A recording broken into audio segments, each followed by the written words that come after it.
Hi, welcome back to Jason's History. Today, you're going to get your brain cells. We're breaking down The Return of Great Powers by Jim Shudo. Not just what it's about, but how it's written, its language, its structure, and why Shudo makes the choices he does.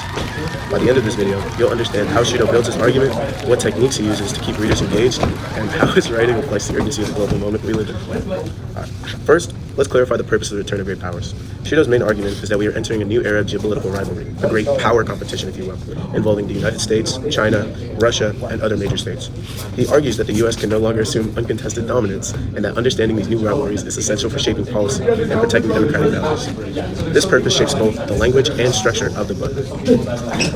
Next, Shudo uses urgent and accessible language, not dense academic jargon.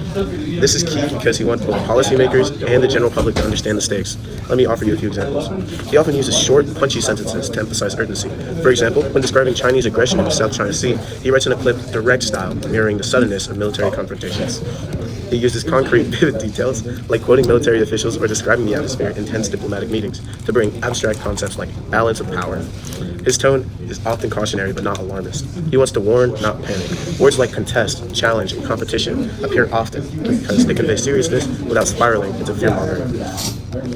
Now let's look at the structure of the book. Shudo organizes the chapters around case studies: Russia's invasion of Ukraine, China's military buildup, U.S. alliances in Europe and Asia, etc. This case-based structure allows him to 1. Focus deeply on one issue at a time, giving the reader clarity, and 2. Build a cumulative argument. By layering case after case after case, he shows patterns across different regions and actors. In one chapter, he might focus on China's economic influence in Africa, showing how infrastructure loans turn into geopolitical leverage. In another, he analyzes Russia's cyber attacks on Western elections. The different tools, same pattern, great power competition playing out on multiple fronts. Another smart structural choice, Shudo frames current events by connecting them to historical patterns. He often refers back to the Cold War on the 19th century, or the 19th century great game between empires.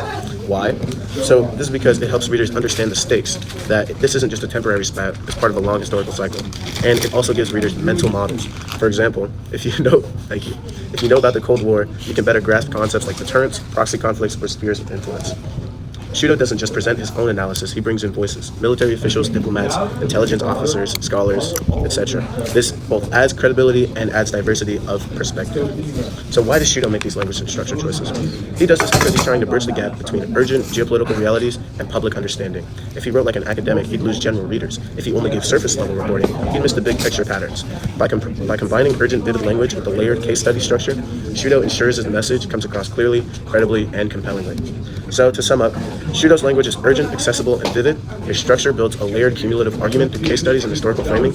These choices help him reach both expert and general audiences, making sure the stakes of great power competition are understood.